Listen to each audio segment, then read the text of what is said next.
এই গল্পের সমস্ত ঘটনা ও চরিত্রগুলি সম্পূর্ণরূপে কাল্পনিক।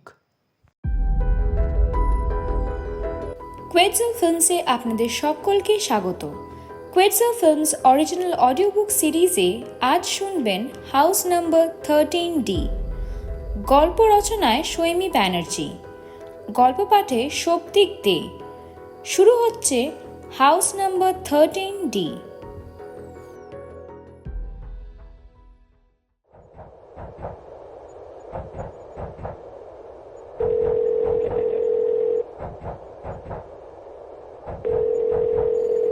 হ্যালো।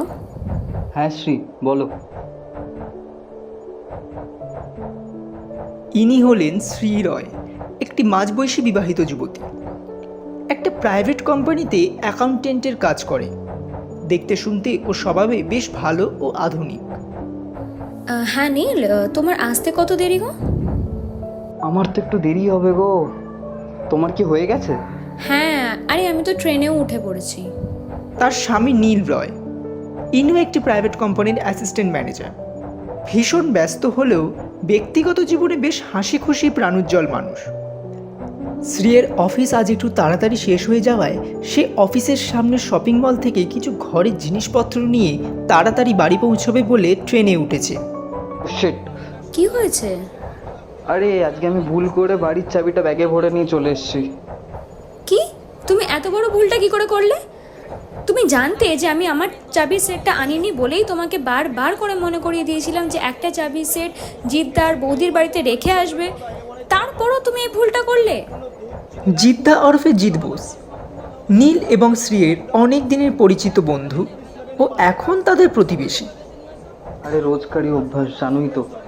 আমি ভেবেছিলাম তোমাকে নিয়েই বাড়ি ফিরবো, কিন্তু কাজের চাপে ভুলেই গেছি। একটা কল তো করে জানাতে পারতে। আমি কি করব এখন? একটু দেখো না কিছু একটা ম্যানেজ করা যায় কিনা। ম্যানেজ? কি ম্যানেজ করব আমি? দাঁড়াও দাঁড়াও, আমি না জিদ্দাকে কল করে বলে দিচ্ছি। Hello hello. নীল কোনো কথা না শুনেই ফোনটা কেটে দিল। কিছুক্ষণ পর শ্রীকে নীল আবার ফোন করলো। বলো। মানে জিদ্দার বৌদি তো দুজনেই বাড়িতে নেই, ওদেরও ফিরতে লেট হবে। অনেকক্ষণ শ্রীয়ের দিক থেকে কোনো উত্তর এলো না। চুপ করে গেলে কেন? না এমনি। আচ্ছা ফোনটা রাখো তো, আমি কিছু একটা ম্যানেজ করে নেবো। সরি, একদম সরি।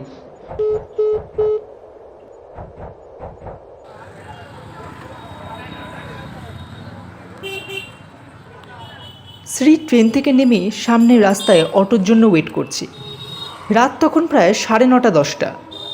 স্টেশনের সামনে অনেক রাত পর্যন্ত টোটো পাওয়া যায়, কারণ অনেক মানুষই রাতের ট্রেনে বাড়ি ফেরে। শ্রীকে 5 মিনিটও ওয়েট করতে হলো না, সে টোটো পেয়ে গেল। সাধারণত শ্রী এই রাস্তাটা নেয় না। বেশি রাত হলে অফিসের গাড়ি তাকে ছেড়ে দিয়ে যায় বড় রাস্তা ধরে। টোটো সাধারণত ভিতরকার ছোট রাস্তাগুলোই ধরে। খানিকক্ষণ পর টোটো এসে দাঁড়ালো একটা গলির মুখে। শ্রী নেমে টাকা দিতেই টোটোটা চলে গেল। রাস্তা একদম শুনশান। এই পাড়াটা এল শেপের বেশ বড় হওয়ায় মনে হয় যেন দুটো পাড়া একসাথে জোড়া। এই দিকটা শ্রী বেশি আসেনি, আসলেও হয়তো 2-1 বার, তাও গাড়ি করে। খুব একটা খেয়াল করেনি। এই দিকে কিছু বাড়ি এখনও পুরনো আদলেই আছে, কিন্তু শ্রীয়ের বাড়ির দিকে প্রায় সবই নতুন করে তৈরি। মার সাথে খোলো শ্রী আর নীল এই পাড়ায় শিফট করেছে। ঠিক করে কারোর সাথে আলাপ পরিচয়ও হয়ে ওঠেনি। দুজনেই কাজ করে এবং রাত করে বাড়ি ফেরে। রাস্তা ক্রস করে গলির দিকে হাঁটতে লাগলো শ্রী। কোনো বাড়িতেই আলো জ্বলছে না, কিন্তু কয়েকটা বাড়ি ছেড়ে সে দেখল একটা বাড়িতে আলো আছে। বাড়িটা দেখতে বড় সুন্দর। এই পাড়ায় এত সুন্দর একটা বাড়ি আছে, জানতাম না তো। কিছুটা এগিয়ে গিয়ে শ্রী দেখল বেশ পুরনো দিনকার বাড়ির আদলে এই বাড়িটা তৈরি। বাড়ির সামনে বসার জায়গাও রয়েছে। নাম্বার প্লেটে চোখ যেতেই সে দেখল তাতে লেখা 13D। শ্রী ভাবল কয়েক ঘন্টারই তো ব্যাপার, এখানে বসে কাটিয়ে দেবে। সে বাড়ির সামনে বসার জায়গাটাতে ব্যাগটা রেখে বসল। হঠাৎ বাড়ির সদর দরজাটা খুলে গেল আর একজন মহিলা ভেতর থেকে বেরিয়ে এলেন। পরনে একটি সুতির শাড়ি, খালি পা, দু হাতে মোটা মোটা শাঁখাপলা, কপালে গোল করে আঁকা সিঁদুরের টিপ, মাথার স্মৃতি ভর্তি সিঁদুর। গায়ের রং একটু চাপা হলেও দেখতে ভারী সুশ্রী। দেখে মনে হয় ওই 30-35 বছরেরই হবে। শ্রীয়ের দিকে এগিয়ে এসে খুবই শীতল কণ্ঠে বললেন, আপনি এখানে কেন বসে আছেন? ভেতরে আসুন। না না, আমি এখানেই ঠিক আছি, ব্যস্ত হবেন না। ব্যস্ত হওয়ার কি আছে? এই সময় আপনি এখানে একা বসে থাকবেন সেটা তো ঠিক নয়। আপনি আমার সাথে আসুন। আমার হাজব্যান্ড এক্ষুনি চলে আসবে, 1-2 ঘন্টার ব্যাপার আর কি।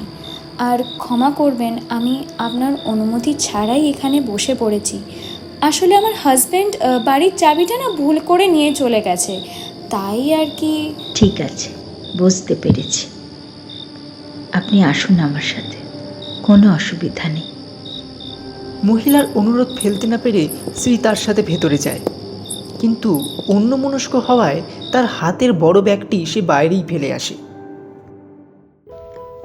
কুইটজেল ফিল্মস অরিজিনাল অডিও বুক সিরিজে আজ শুনছেন হাউস নাম্বার 13D। গল্পটি আপনাদের কেমন লাগলো কমেন্ট সেকশনে আমাদের জানাতে ভুলবেন না। আর আরও এরকম রোমাঞ্চকর গল্প শোনার জন্য আমাদের চ্যানেলটিকেও সাবস্ক্রাইব করতে ভুলবেন না। Happy listening. আপনি এখানে বসুন, আমি এক্ষুনি আসছি। শ্রীকে একটা ঘরে বসিয়ে মহিলা বেরিয়ে গেলেন। ঘরটা খুবই পরিষ্কার, যত্ন করে প্রত্যেকটি জিনিস যথাস্থানে রাখা। কিন্তু শ্রীয়ের খুব অবাক লাগে একটা জিনিস দেখে, যে বাড়িটায় কোনো ইলেকট্রিসিটি নেই। পুরো বাড়িটাতেই প্রদীপ দিয়ে সাজানো। এনাদের বাড়িতে একটাও লাইট জ্বলছে না কেন? তাহলে কি পাওয়ার কাট হয়েছে? উফ, কখন আসবে কারেন্টটা কে জানে। আর এই বাড়িটা এত ঠান্ডাই বা কেন? এই এপ্রিল মাসের গরমে যেখানে এসি ছাড়া কেউ থাকতেই পারছে না, সেখানে এই বাড়িটা এমনিতেই এত ঠান্ডা।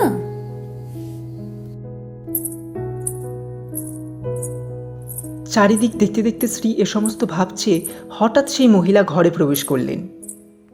আপনাদের বাড়িটা বেশ সুন্দর দেখতে। জানি।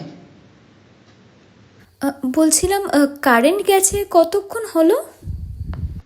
সে অনেক আগে।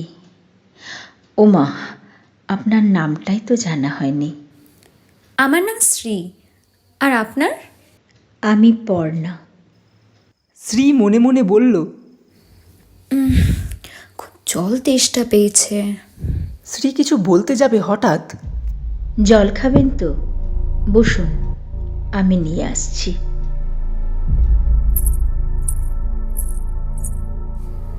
আমার তেষ্টা পেয়েছে উনি কি করে জানলেন? আমি তো কিছুই বলিনি।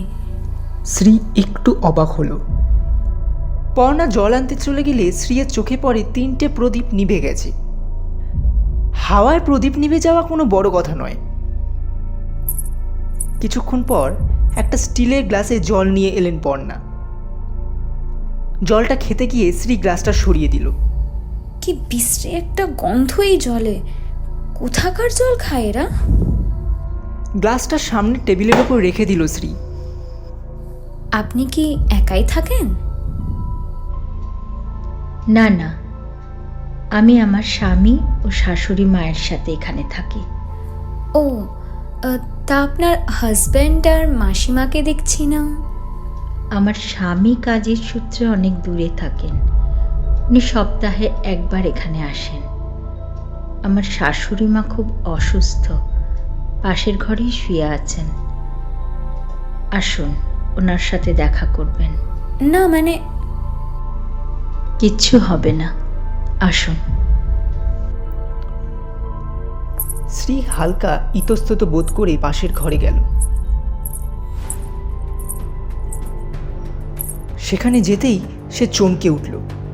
একটা বিছানার ওপর একটি কঙ্কাল সমান একটি বৃদ্ধা মহিলা শুয়ে আছেন, যার শরীর প্রায় বিছানার সাথে মিশে গেছে, চোখ যেন ঠিকরে বেরিয়ে এসছে। ঘরে বীভৎস একটা চামড়া পোড়ার গন্ধ। ঠিক এই একই গন্ধ শ্রী জলের গ্লাসেও পেয়েছিল। পর্ণা বললেন, উনি এখন আর কথা বলতে পারেন না, চলে আসুন।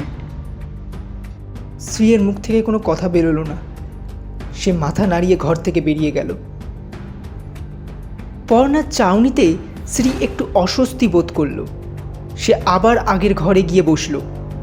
ফোন দেখতে গিয়ে দেখলো ফোনের চার্জ এখনই শেষ হয়ে যাবে, আর রাত তখন প্রায় অনেক হয়ে গেছে। আর বলতে বলতেই তার ফোনের চার্জ শেষ হয়ে গেল। ও গড, এখনই চার্জটা শেষ তো হলো। পর্ণা তার দিকে ঠায় তাকিয়ে আছে। আমি এবার আসি। আমার হাজবেন্ড এতক্ষণে চলে এসেছে। কখন যে এতটা সময় পেরিয়ে গেল বুঝতেই পারিনি। আপনার স্বামী হয়তো এখনো আসেননি, আপনি ভালোভাবে বসুন। এবার শ্রী একটু রেগে গিয়ে বলল, মানে আপনি কি করে জানলেন? পর্ণা কোনো উত্তর না দিয়ে একটু মুচকি হেসে ঘর থেকে বেরিয়ে গেল। শুনুন শুনুন। পর্ণা শুনতে না পাওয়ার ভান করে চলে গেলেন। শ্রীয়ের বেশ অস্বস্তি হতে শুরু করলো। শ্রী দেখল আস্তে আস্তে সব কটা প্রদীপ নিভে যাচ্ছে, আর এত সুন্দর ঘরটা একটু একটু করে কালো রঙে পরিণত হতে শুরু করেছে। শ্রী কিছুই বুঝতে না পেরে আবার বসে পড়ল। এদিকে নীল তখন বাড়ি ফিরছে। তার সাথে রাস্তাতেই তার প্রতিবেশী জিৎ আর তার স্ত্রীর সঙ্গে দেখা হয়ে গেল। নীল ওদের সাথে কথা বলতে বলতে শ্রীকে ফোন করলো। মুখে চিন্তার ছাপ নিয়ে ফোনটা কান থেকে নামিয়ে নিল। কি হয়েছে, সব ঠিক তো? নীল জিতকে জানালো যে সে শ্রীকে কিছুতেই ফোনে পাচ্ছে না। কেন? শ্রী আবার কোথায় গেল? নীল জিতকে সকালের সমস্ত কথা খুলে বলল এবং এটাও জানালো তার সাথে শেষ কথা শ্রীয়ের ট্রেন থেকে হয়েছিল। আমি আগে যখন কল করেছিলাম তখন নট রিচেবল বলছিল, আর এখন সুইচ অফ বলছে। টেনশন হয় না বলো তো? চল আমরা একবার সবকটা বাড়িতে জিজ্ঞাসা করে দেখি। তাই চলো দেখি, আর তো কোনো উপায়ও নেই। এদিকে শ্রীয়ের ঘরটা প্রায় কালো হয়ে গেছে। এই ঘরটা এরম পাল্টে গেল কি করে? সে উঠে বেরোতে গেল, কিন্তু আমি উঠতে পারছি না কেন? আমার হাত এরম অসাড় হয়ে আসছে কেন? কি হচ্ছে এগুলো? তার চোখের সামনে অত সুন্দর ঘরটা পুরো কালো একটা ঘরে পরিণত হয়ে গেল। সামনের দরজায় পর্ণা এসে দাঁড়িয়েছে। এদিকে জিৎ আর নীল মিলে সব কটা বাড়ি খুঁজে দেখলো, শ্রী কোথাও নেই। নীল বলে উঠল, শ্রী তো ট্রেনে ফিরেছে, চলো তো ওইদিকের বাড়িগুলো একবার দেখে আসি। এটা শুনে জিতের মুখটা কেমন একটা হয়ে গেল। ওই দিকে তো কেউ থাকে না, তাহলে শ্রী ওই দিকে কেন যাবে? তাও চলো না, বলা তো যায় না। নীলের জোড়াজোড়ি ফেলতে না পেরে জিতও তার সাথে গেল। কিন্তু এদিকে শ্রীয়ের তখন ভয়তে হৃৎপিণ্ডের আওয়াজ কান পর্যন্ত পৌঁছচ্ছে। এসব কি হচ্ছে? আমি কোথায়? আর আমি উঠতে পারছি না কেন? পর্ণা বিকট হাসি ভেসে যাচ্ছে। শ্রীয়ের সারা শরীর যেন জ্বলতে শুরু করেছে। এতক্ষণ যেখানে ঠান্ডা লাগছিল, এখন তার শরীর যেন মনে হচ্ছে জ্বলন্ত চিতায় পুড়ে যাচ্ছে।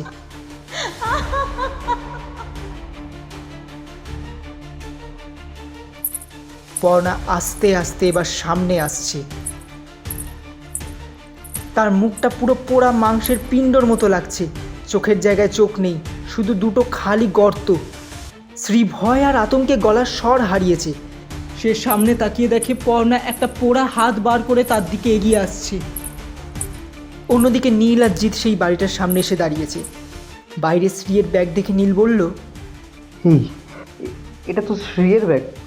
তুই শিওর? হ্যাঁ, এই দেখো শ্রীয়ের টিফিন বক্স আর বাকি জিনিসগুলোও তো আছে, কিন্তু কিন্তু শ্রী কোথায়? শ্রী? আর কোনো কথা নয়, শ্রীকে বাঁচাতে হলে এক্ষুনি দরজা ভাঙতে হবে। এই বলে জিৎ দরজায় একটা ধাক্কা দিল, আর তারপর দুজন মিলে একসাথে দরজায় ধাক্কা দিতেই দরজাটা খুলে গেল। একটা পুরো বাড়ির মধ্যে প্রবেশ করলো তারা। সামনের ঘরটায় দেখে শ্রী জ্ঞান হারিয়ে পড়ে আছে। আর তার জামা কাপড়ে পোড়ার দাগ। ভালো করে লক্ষ্য করায় তারা দেখলো শ্রীয়ের হাতের কবজিতে একটা কালো হাতের ছাপ, যেন খুব চেপে কেউ একটা ধরেছিল। তারা শ্রীকে উঠিয়ে বাইরে নিয়ে আসে। জিৎ একবার তার নাকের সামনে হাত দিয়ে নিশ্চিত হয় যে না, তার প্রাণ আছে। শ্রী, শ্রী!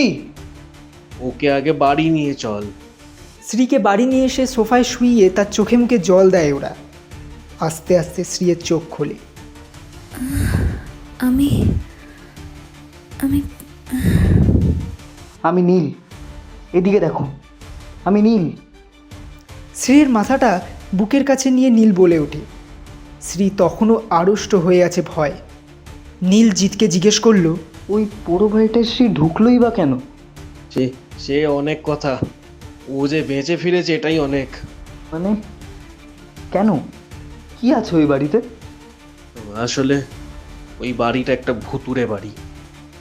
কি কি বলছো তুমি? হ্যাঁ, এটা সত্যি। বেশ কয়েক বছর আগে ওই বাড়িটা একটা বউ, তার শাশুড়ি আর স্বামী একসাথে থাকতেন। তার স্বামী কাজের সূত্রে বাইরে থাকত, সপ্তাহে একদিন করে বাড়ি ফিরত। শেষের দিকে সে বাড়ি ফেরা বন্ধ করে দেয়, আর টাকা পয়সাও পাঠায় না। টাকার অভাবে ইলেকট্রিক বিল ভরতে না পারা ইলেকট্রিক সাপ্লাইয়ের লোকেরা এসে সেই বাড়ির ইলেকট্রিসিটি কেটে দেয়। তারপর থেকে সেই বউটা সারা বাড়িতে প্রদীপ জ্বালিয়ে রাখত। একদিন রাত্রে হঠাৎ করে ওই বাড়িতে আগুন লেগে যায় এবং তাতে উনি আর ওনার শাশুড়ি মারা যান। তার স্বামী খবর পেয়ে যখন আসে, তখন সবাইকে জানায় যে প্রদীপের আগুন থেকে হয়তো আগুন লেগে তারপর সেটা ছড়িয়ে গিয়ে পুরো বাড়িতে আগুন ধরে যায়। কিন্তু পরে পুলিশ ইনভেস্টিগেশন করে জানতে পারে যেদিন বাড়িটায় আগুন ধরে যায় সেদিন পাড়ার কিছু লোকেরা ওই লোকটাকে তাদের বাড়ির আশেপাশে ঘুরতে দেখেছিল। পরে গিয়ে এটাও জানা যায় যে ওই মহিলা খুব গরিব ঘর থেকে এসেছিলেন, তাই তার স্বামী অন্য এক জায়গায় আরেকটা বউ বাচ্চা নিয়ে থাকত। সবশেষে এটাও জানা গেছে যে সেদিন রাত্রে সেই তার স্ত্রী এবং মাকে বিষ খাইয়ে খুন করে সারা বাড়িতে আগুন লাগিয়ে দেয়। যতদূর জানি লোকটা এখনো জেল খাটছে। এতটা সাংঘাতিক? অনেকেই ওই বউটাকে দেখতে পেয়েছিল, আর এরকম একজনই ওই বাড়িতে ঢুকে পড়েছিল। তো পরের দিন তার মৃতদেহ পাওয়া যায়। পুলিশ বলেছিল ম্যাসিভ হার্ট অ্যাটাক। তারপর থেকে ওই এরিয়াতে যত বাড়ি সব প্রমোটারের হাতে দিয়ে সবাই অন্য জায়গায় শিফট করে যায়, আর এই দিকের কেউ ওই রাস্তাও আর কেউ ধরে না। জিতের মুখ থেকে সমস্ত কথা শুনে নীল আর শ্রী দুজনেই হতভম্ব হয়ে গেল।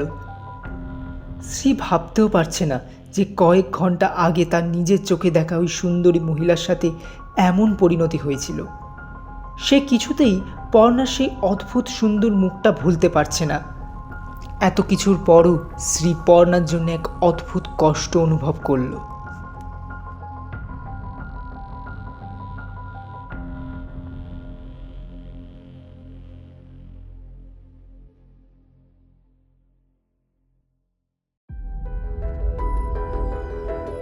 শুনছিলেন হাউস নাম্বার 13D। গল্প রচনায় সৈমী ব্যানার্জি, গল্প পাঠে সৌপ্তিক দে, নীলের ভূমিকায় স্বাগত বাসু, শ্রীয়ের ভূমিকায় সৈমী ব্যানার্জি, পর্ণার ভূমিকায় শ্রীমতী নবনীতা ব্যানার্জি, জিতের ভূমিকায় রোহিত দত্ত, সাউন্ড ডিজাইন ও এডিটে সৌপ্তিক দে, পর্ব পরিচালনায় সৈমী ব্যানার্জি ও নবনীতা ব্যানার্জি, পোস্টার ডিজাইনে স্বাগত বাসু। আমরা আবারও একটি রোমাঞ্চকর গল্প নিয়ে ফিরে আসব খুব শীঘ্রই। অসংখ্য ধন্যবাদ আমাদের সঙ্গে থাকার জন্য।